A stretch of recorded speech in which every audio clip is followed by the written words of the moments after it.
So this is exciting. I got a comment from the other side of the world the other day that got me thinking and researching. I received a comment from some friends on the island of Majorca, which is in the Mediterranean Sea. They needed a slightly simpler recipe based on chicken that didn't need a pressure cooker. So I was like, oh, that's not quite my norm. I really like using my pressure cooker, but let me see what I can do. So I did a little bit more research, re-looked at some of the nutrition stuff, and I had to go hunting for a small chicken. So I found a 3.4 pound chicken at my local market, which is about 1.5 kilograms. I think that's closer to standard in other parts of the world for the size of a roasting or bird for cooking down. Whereas in the United States, our birds have become bigger for a variety of reasons, but most in the grocery stores today are between 4 and 6 pounds. So quite a bit bigger chicken, but I found one that met the requirements, coming in at 3.4 pounds. We're going to turn this chicken along with some extra organ meat. I always purchase organ meat when I see it available on sale, and then I freeze it so I can put it into the pet food recipe, as well as some lentils and other vegetables. Again, not big for calories with the vegetables, but definitely there for the micronutrients and a little bit of fiber to help keep the cats a little bit healthier. So let's get this party started. I am going to start by rinsing my lentils. I am not pre-soaking these. I'm going to rinse them, and I'm starting with dry. This is 1.5 cups dry. If you don't want to start with dry lentils, if you get like canned lentils, this is about 3.5 cups of canned lentils. And that's fine. I wanted to start with dry because I want these lentils to soak up as much of the chicken flavor during the cooking process as possible. They add a little bit of extra protein, as well as some fiber that, yes, the cats can digest to a limited, not the same as the way humans digest it, but they can. And then, let's see, a little bit of carbohydrates for energy. All right, these lentils are very much rinsed. And I'm gonna let them rest right here. I'm gonna bring my pot over. You do not need a pot this big. This is a 14-quart stock pot because it's my smallest stock pot.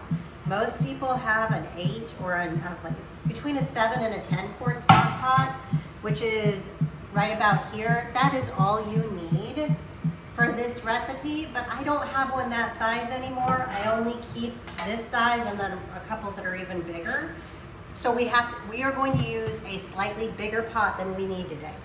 I am going to go ahead and put my lentils into my stock pot. I am not adding water yet. I will be, but not quite yet. Move that to the side. I'm gonna add some of my other vegetables. I have 1/2 pound of peas. These are frozen. If you have fresh, that's fabulous. I wouldn't use canned. I would use either frozen or fresh. Again, 1/2 pound. I'm going to put them in with the lentils. These guys are gonna cook in with the chicken as it cooks down. Here is my carrot. I'm gonna wash it. I am not going to bother to chop it because I will be pureeing all of this after it's cooked down. So I'm just gonna leave it whole. I just need it to cook along with the chicken. I can break it into slightly smaller pieces. If I wanted to, I could chop it. I'm not worried about peeling it either. If you prefer to peel it for this, you can. I'm not. This is, I'm trying to think how many grams it is. It's about 80 grams of carrot. And you don't have to be super precise with this. This is for the vitamins, like vitamin A, as well as a little bit of the fiber that can help keep cats' stools soft. You give them too much vegetables and their stool is way too loose and they're not as healthy, they can't absorb the nutrients. But just a little bit helps their digestive systems out, because cats in the wild they eat the entire animal, including the hair and the teeth and all the bones. They eat all of it. But that extra stuff that their bodies can't digest moves through their digestive tract as a form of insoluble fiber, even if it's made out of hair and not, carbohydrate fiber molecules. But this plant fiber can help in the same way, as long as it's not taking over their entire diet. I don't know how much time you spent watching outdoor cats, but my outdoor cats will go through my compost heap and they absolutely will go after vegetables. And I did some research on this. It's not because cats have suddenly become omnivores. It's that their gut, what the newer research is showing is that their microbes inside their gut adapt to the foods that they're eating. So it's not that the cats are exactly digesting the carbohydrates, but the little microbes inside their gut are digesting the carbohydrates and passing along the nutrients for them. So that's why I do that. All right, we've got these vegetables into the pot. Next, I'm gonna go ahead and put my organ meat in. There should be some organ meat inside this little tiny chicken. However, I do add more organ meat. This is about ½ cup worth of organ meat, like livers and hearts and all that. Oh, I don't like touching it, gross. That is for a variety of vitamins, and anytime you touch raw meat, wash your hands. Please, please, please wash your hands. The reason this gets into why I use cooked food versus raw food for my cats, yes. Outside, my cats eat raw squirrels, raw mice, raw birds all the time. However, the bacterial load on a bird that was caught out of the air and then ingested immediately, yes, they might have some parasites, but it does not have the same load of salmonella and some of the other microbes that are food that meats that have to go through the grocery store and the meat packing and all that. They collect a lot more, and the meat has had time, or I should say the bacteria has had time to colonize on those meat products. So I cook my pet food. If you want to do a raw food for your diet, that is at your own and your pet's risk, but I do not. So we have the organ meat in. Super great for vitamins, excellent for taurine. Yes, the big, ugly, capital T elephant in the room, because back in the 80s, the pet food manufacturing companies were going extra cheap, and they were apparently using very non-nutritious meat to get the protein content up, but it did not have the essential amino acids that cats need. Essential meaning they can't make them themselves, but they need them to stay healthy. Taurine was on the list. So, taurine, the cats were not getting enough taurine. They started getting sick, going blind, heart conditions, there's a variety, digestive issues, several things that can go wrong when cats don't have enough taurine. Where does taurine come from? I had to do a deep dive on this, and I've talked about it in some of my other videos too. But taurine is developed in muscle tissue that is used. So, in this chicken, not every piece of it is equal when it comes to taurine content. On this particular chicken, stuff like the neck, the heart, some of the other organs will have far more taurine in them because they get a lot more exercise. My legs and the other dark meat of your poultry, it's about 6 times higher in taurine than the white meat, and that's because it gets exercised. So any tissue, muscle tissue that is exercised is going to get develop significantly more taurine over time than white meat.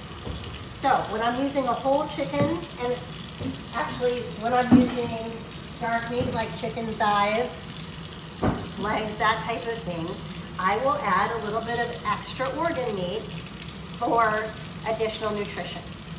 But if you go to a straight organ meat diet, your animals can have other health conditions from having too much of a good thing, essentially.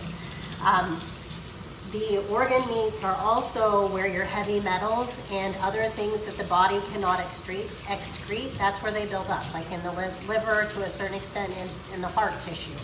So it's a matter of keeping it balanced as best you can. Okay, so we have the chicken. You want to look in the pot. We have a chicken. We've got some extra organ meat. We've got the carrot broken up. We've got lentils. We've got peas. And for this step, we do have some other ingredients that we're going to add after the chicken cooks down. But for this step, all I'm adding, this is half a tablespoon of turmeric. This batch of turmeric is a really nice dark orange color. Your turmeric can vary in the shade of color based on, you know, what plant it came from. And then black pepper. The black pepper in this case is not exactly for flavor. My cats don't care if their food is well peppered. But what the pepper does is it allows the turmeric to become bioavailable for the cats, just like in people. So now we are ready for water. Notice I have two options here. This faucet is for reverse osmosis filtered water.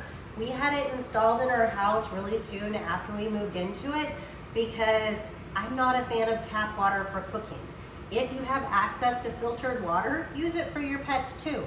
If you don't have access to filtered water, use your tap water. It's better than nothing. I want you guys to feel like you can do what I'm doing in the video and use what resources you have available to you. I'm gonna guess most everybody has a smaller cooking pot than this 14 quart, but I don't happen to have it, so I'm gonna use what I have, which is a big cooking pot. Now, if I were just simply trying to cook this chicken in water, I would only cover it to about halfway the height of the chicken, and then it's sort of like a water bath braising technique. However, I want this thing to cook down. Also, I have lentils in there that are gonna absorb some of the water, so I am going to cover the chicken before I get it cooking. Enough water to cover the chicken. And we are going to be cooking this chicken for quite a while, at least 2.5, probably closer to 3.5 hours. I want the meat to be falling off the bones because the longer you cook it and the more the meat falls off those bones, the more the nutrients are being leached out of the bones, and I want those. That is very nutritious for my cats.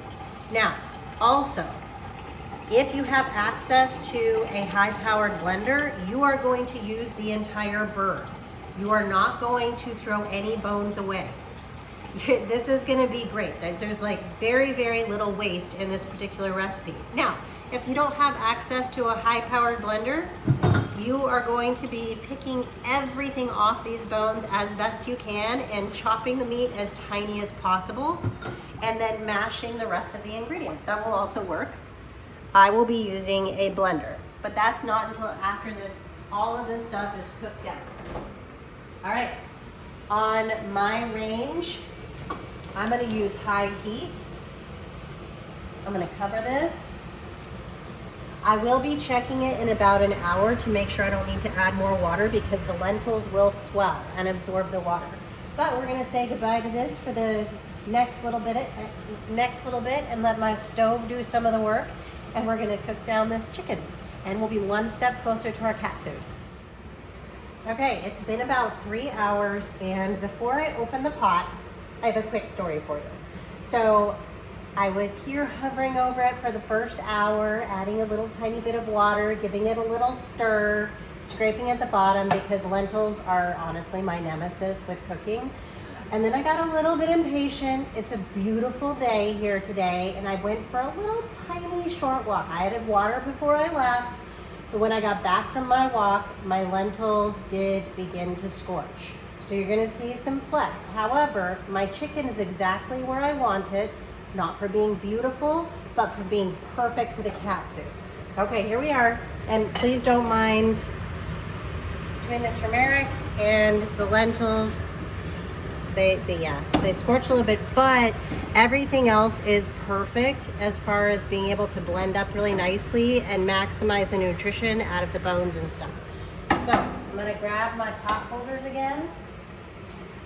And looking at my finished amount, I'm hoping I'll be able to get it all back into my smaller pot. This is a 6 quart. Yeah. Oh, 5.5 quart saucepan. We'll see what I can do. But if nothing else, we need to get the rest of the ingredients and get it all where we can use it. I mean, this measuring cup is now my scoop. See how I've used it so much, I keep it just as a nice scoop. The measurements have worn off. But we have the rest of our ingredients. We have kale, which is excellent for antioxidants. It's 4 ounces of kale. I weighed it rather than using volume because kale is fluffy and volume is just not fun when it comes to fluffy stuff like this. 2 eggs. We are going to use them whole, shells and all. Okay, the shells are great for minerals.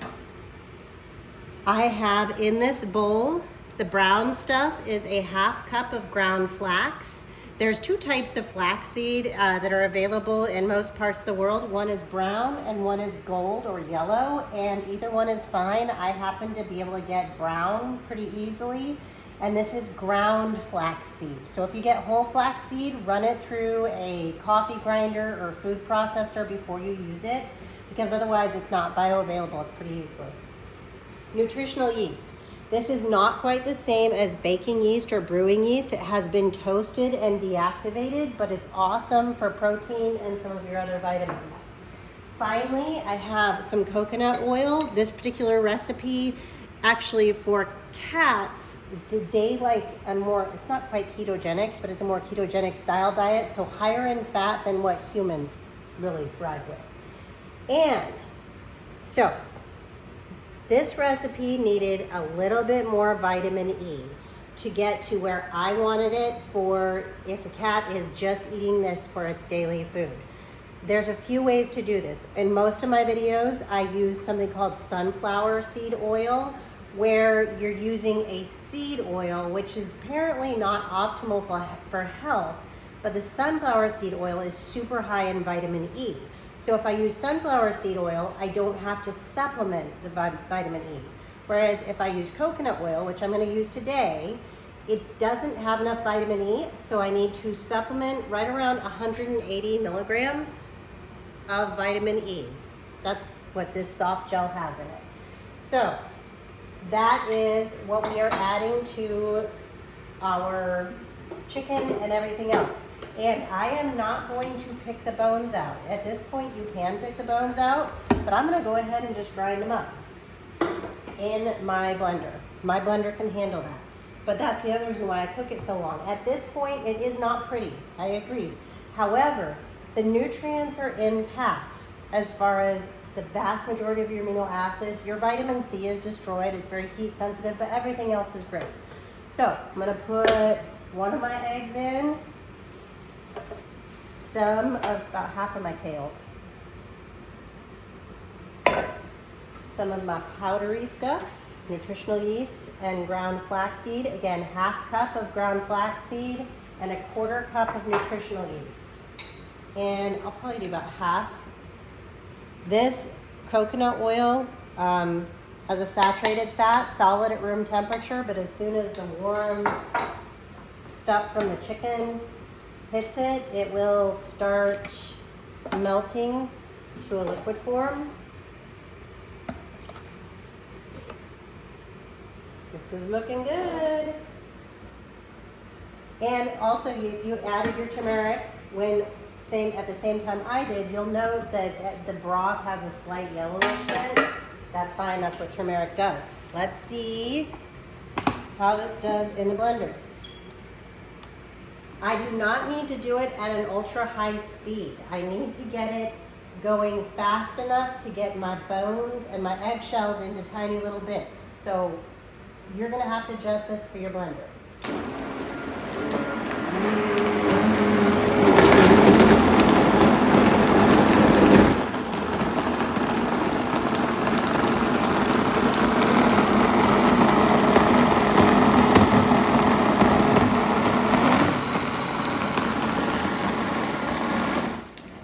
So this looks kind of sludgy, maybe a little bit more liquidy than what you're expecting from a cat food recipe.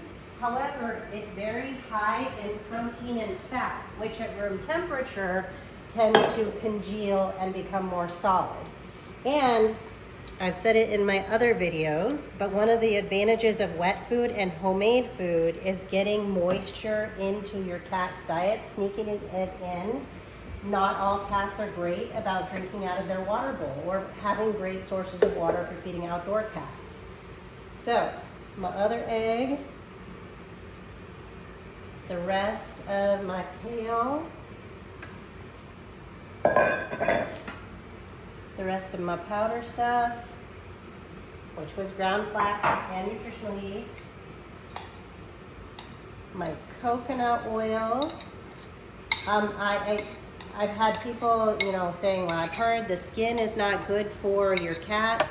Well, if you're just feeding your cats like chicken skin or turkey skin, no, that's not very balanced. But if they're eating the skin as part of an entire bird, think about what they eat in the wild.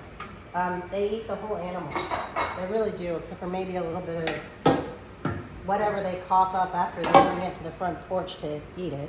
If you have cats, I'm sure they would be surprised if they haven't done that to you yet.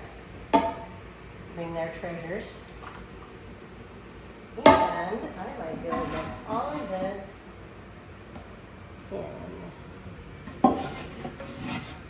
And yeah, I know the inside of my pan looks awful, but it'll clean, I promise. And it's pretty much just the lentils that got scorched. They do that. I really wanted to take that walk and I still don't regret it. My cats will still like this food. They love this food. Yum, yum, yum, yum, yum. Let me see if I can get a little bit more at the bottom with this spoon. And at this point, once you get it all blended up, I would cook this just a little bit more to ensure everything gets to an even temperature, because remember I just added some raw eggs. And then it's time to store it. So let me get this blended. I'm going to add a tiny bit of water to this. If you see how it's pretty solid throughout and there's some air pockets with the kale? A little bit more water will make this blend even better. And because I'm going to add heat back to it and cook it a little bit more, I'm not concerned about the liquid. I'll hang on to that because I'll probably add it in at some point. This particular recipe makes between 22 and 26 servings. It is 22 if you're doing closer to 290 calorie servings, 26 if you're doing 250, depending on the size of the cat.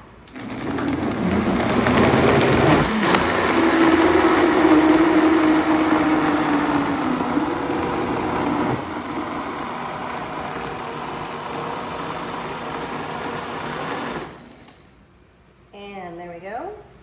No more big bits. Some people really like, they swear their cats love it when the chicken is chopped up, and you can certainly reserve some of it and chop it like that. My cats don't care. They love this stuff. And again, if you've seen my other videos, I've mentioned I combine this with dry kibble, and that works out best for my lifestyle, not because I love dry kibble, but because I'm busy. And dry kibble, the combination of the homemade wet food and dry kibble is keeping my cats really healthy.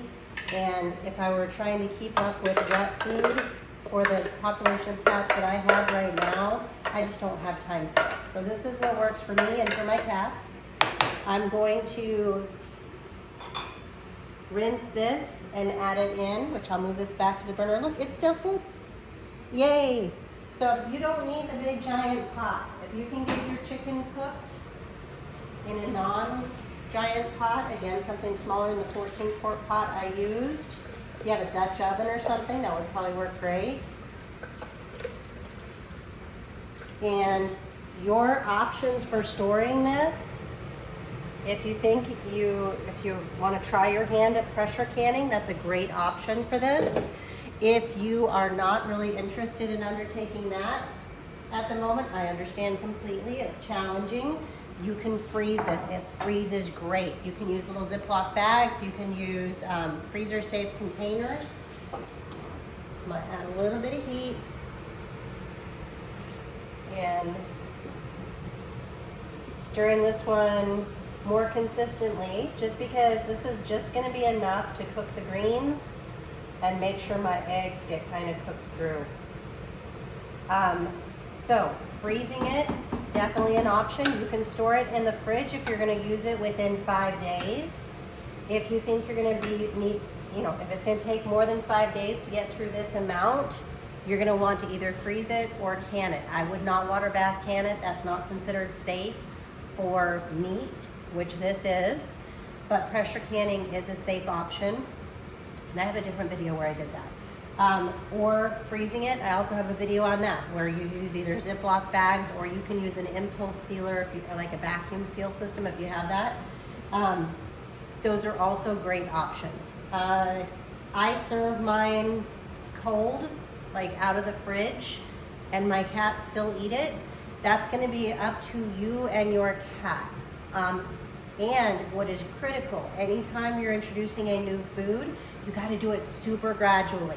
Like a teaspoon, you substitute in like a teaspoon of this food for a teaspoon of the wet food that they're used to. And if they're eating a combo of wet and dry, I'd keep the dry kibble the same and just slowly substitute out the wet food over the course of a couple of weeks. Because it's not necessarily that your cats hate the food, it's that cats are known for not liking the new food, period, no matter what it is. They're not a big fan of changes being made to what they're eating, so they are pretty resistant to it. So being very gradual with the change, that will also minimize any digestive disruptions, the risks of like constipation or diarrhea. When you do it gradually, it tends to minimize that. One thing I did notice, once I transitioned my cats to this food in conjunction with their dry food, or if they're not feeling well, or with kittens, I just give them the wet food, their coats are really shiny and healthy, and the shedding goes down. So I did notice that. I'm gonna just cook this a little bit longer, because again, it hasn't really come to a simmer yet. But other than that, this is good to go. Again, this right here, depending on your serving size. So a grown cat should be eating, if it's a small cat, like about 200 calories a day. If it's a big old 10-pound cat, it's gonna be closer to 250 calories, maybe 280. So if you're feeding big old cats and this is the only food they eat, this would be like 22 days worth of food. So one cat, big cat, 22 days worth of calories in this pot. If it's a small cat, it'd be closer to 26 days worth of food. If you feed it all at one point during the day, it would be, you divide that up for your serving size. If you're using it to supplement dry, I would add it by the spoonful, and you just put it on top of their food like gravy, or if it's like with my cats, I put it on the bottom with the dry kibble on top, because otherwise I have a couple of greedy cats who will go around and eat the wet food off the top, and they just kibble for everyone else who's too slow. But I hope this helps. This is a small batch, definitely a smaller batch than I typically make for cat food, but it is very doable on the cooktop. Just took a few hours. And if you watch your pot with the lentils, yours won't scorch the way mine did, but I still don't regret the wok. I hope this helps. Thank you.